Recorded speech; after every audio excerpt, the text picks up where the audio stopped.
নমস্কার, সবাই কেমন আছেন? আজকে আপনাদের নিয়ে এসেছি চট্টগ্রামের হাটাজারিতে অবস্থিত একটি বিখ্যাত তীর্থস্থান যার নাম পুণ্ডরিক ধাম। এটি আমাদের ধর্মের কাছে এক পবিত্র স্থান।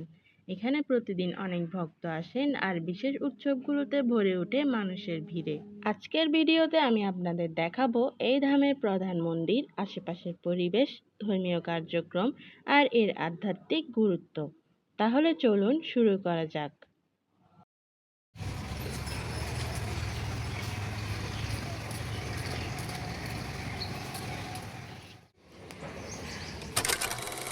প্রথমেই বলে রাখি, পুণ্ডরিক ধাম নামটি এসেছে প্রাচীন ঋষি পুণ্ডরিক ঋষির নাম থেকে। ধর্মীয় বিশ্বাস অনুযায়ী এখানে তিনি বহু বছর কঠোর তপস্যা ও সাধনা করেছিলেন, তাই এই স্থানকে এক মহাপবিত্র তীর্থস্থান হিসেবে অভিহিত করা হয়। শ্রীমদ্ ভগবত পুরাণ এবং বৈষ্ণব শাস্ত্র অনুযায়ী মহর্ষি পুণ্ডরিক ছিলেন ভগবান বিষ্ণু বা শ্রীকৃষ্ণের পরম ভক্ত। কথিত আছে তার তপস্যায় সন্তুষ্ট হয়ে শ্রীকৃষ্ণ তাকে এই স্থান আশীর্বাদ করেছিলেন। এই ধামকে তাই ভক্তি বৈষ্ণব দর্শনের প্রতীক হিসেবে মানা হয়। ধামের কেন্দ্রবিন্দু হল শ্রী শ্রী রাধা গোবিন্দ জিউর মন্দির।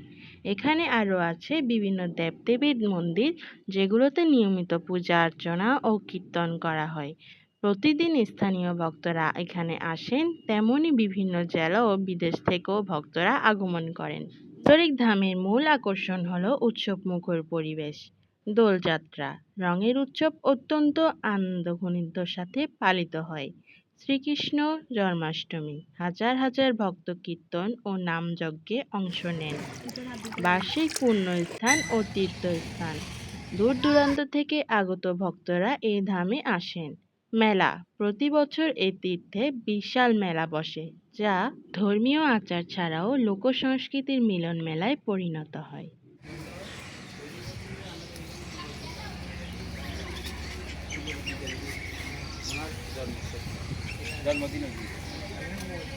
পুণ্ডরিক ধামের দেয়ালে দেখা যায় দেবদেবীর অসাধারণ শিল্পকর্ম, যা ভক্তি আর নান্দনিকতার মেলবন্ধন। এই চিত্রকর্ম শুধু ধর্মীয় প্রতীক নয়, বরং আধ্যাত্মিক সৌন্দর্যের এক জীবন্ত প্রমাণ। ভগবান শিব ও গণেশের এই প্রতিমা ভক্তদের মনে ভরসা আর শান্তির বার্তা পৌঁছে দেয়। মন্দিরের প্রতিটি কোণে ভক্তির রঙে রঙিন এই ছবিগুলো যেন কথার চেয়ে অনেক বেশি অনুভূতি প্রকাশ করে। পবিত্র ধামে প্রবেশ করার আগে এই শিল্পকর্ম ভক্তদের ভেতরে এক অনন্য ভক্তির আবহ তৈরি করে।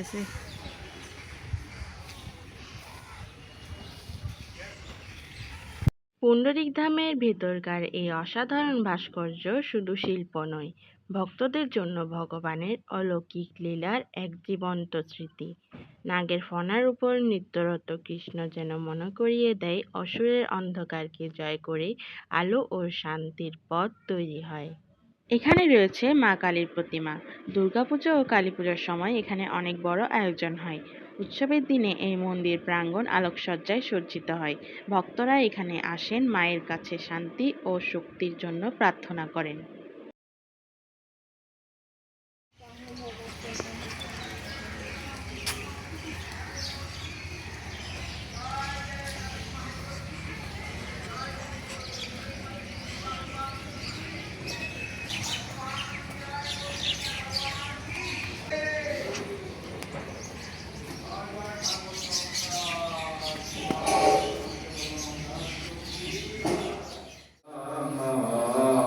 শ্রী নৃসিংহ জয় নৃসিংহ জয় জয় জয় শ্রী।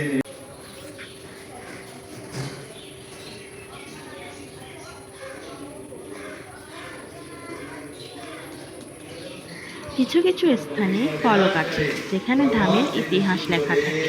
বলা হয় এটি প্রাচীন পুণ্ড্রনগরের নাম অনুসারে পরিচিত এবং অত্যন্ত পুরনো ধর্মীয় কেন্দ্র। মন্দির চত্বর শান্ত সবুজ গাছপালায় ঘেরা।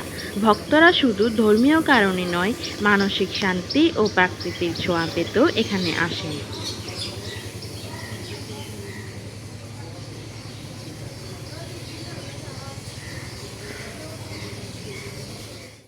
এখানে রয়েছে হনুমানজির ছোট একটা মন্দির, ভক্তরা হনুমানজির কাছে শক্তি ও সাহস কামনা করেন। কীর্তন আর ভজনের শব্দে মুখর থাকে এই মন্দির এলাকা।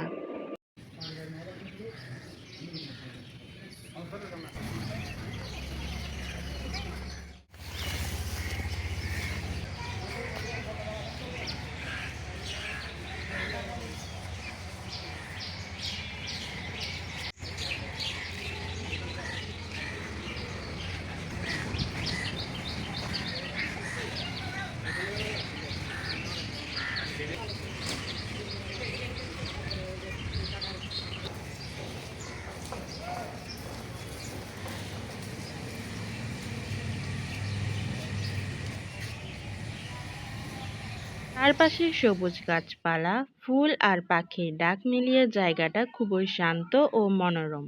ভোরবেলা কিংবা সন্ধ্যায় এখানে থাকলে প্রকৃতির সঙ্গে এক ধরনের আধ্যাত্মিক যোগসূত্র অনুভূত হয়। আমের মূল মন্দির দর্শন করার পর এবার আমরা যাচ্ছিলাম বাসুদেব মন্দিরে। চলুন তবে সেখানের দৃশ্য আপনাদের সাথে শেয়ার করা যাক। তার আগে আমরা গিয়েছিলাম শ্রী শ্রী মা মগধেশ্বরী মন্দিরে। মন্দিরটি পুণ্ডরিক ধামের ভেতরে স্থাপিত অন্যতম পূজাস্থল। এখানে পূজিত হন মা মগধেশ্বরী। হিন্দু ভক্তদের কাছে তিনি শক্তি, সুরক্ষা ও মাতৃত্বের প্রতীক।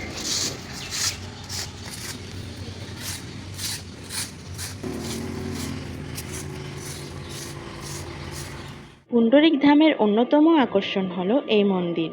এখানে শ্রীকৃষ্ণ বা বাসুদেবের মূর্তি স্থাপিত আছে। জন্মাষ্টমী এই মন্দিরের সবচেয়ে বড় উৎসব। ভক্তরা কীর্তন, নাম সংকীর্তন আর ধর্মীয় সভায় অংশ নেন।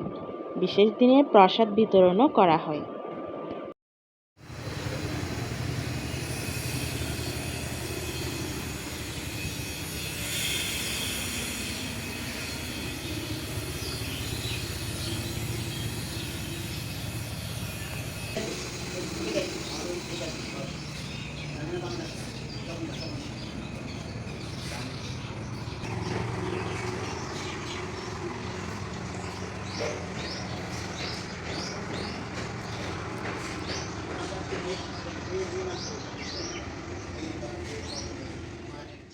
শ্রী শ্রী মুকুন্দ দত্তের অবদান।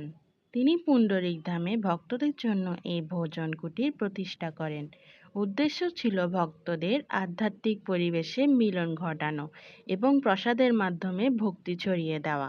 ভিতরের কুটিরটি সাধারণত কাঠ এবং প্রাকৃতিক উপকরণ দিয়ে নির্মিত। দেওয়াল ও ফার্নিচার সাধারণত হালকা ও প্রাকৃতিক রঙের, যা শান্ত এবং আরামদায়ক পরিবেশ তৈরি করে।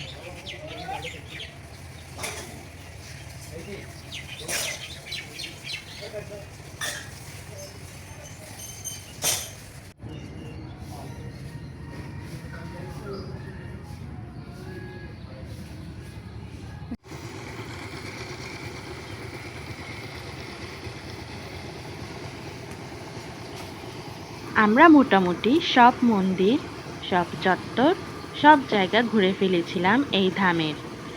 আর কোনো জায়গা বাকি ছিল বলে মনে নেই। আজকের এই ভিডিওতে আমি চেষ্টা করেছি পুণ্ডরিক ধামের পুরোটা অঞ্চল জুড়ে কি কি আছে, কি কি নেই সবটা তুলে ধরার। হয়তো কোনো কিছু বাদ পড়ে যেতে পারে বা আমার বলার মধ্যে কোনো ভুল থাকতে পারে।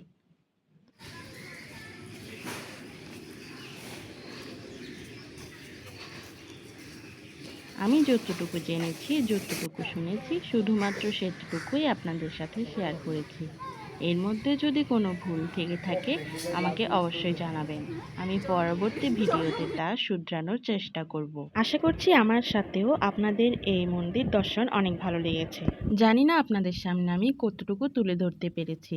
আমার কোনো ভুল ত্রুটি হলে ক্ষমা সুন্দর দৃষ্টিতে তুলে ধরবেন আর ভুলগুলো ধরিয়ে দিবেন। আজকের মতো এতটুকুই। দেখা হবে নতুন ভিডিও নিয়ে। নমস্কার।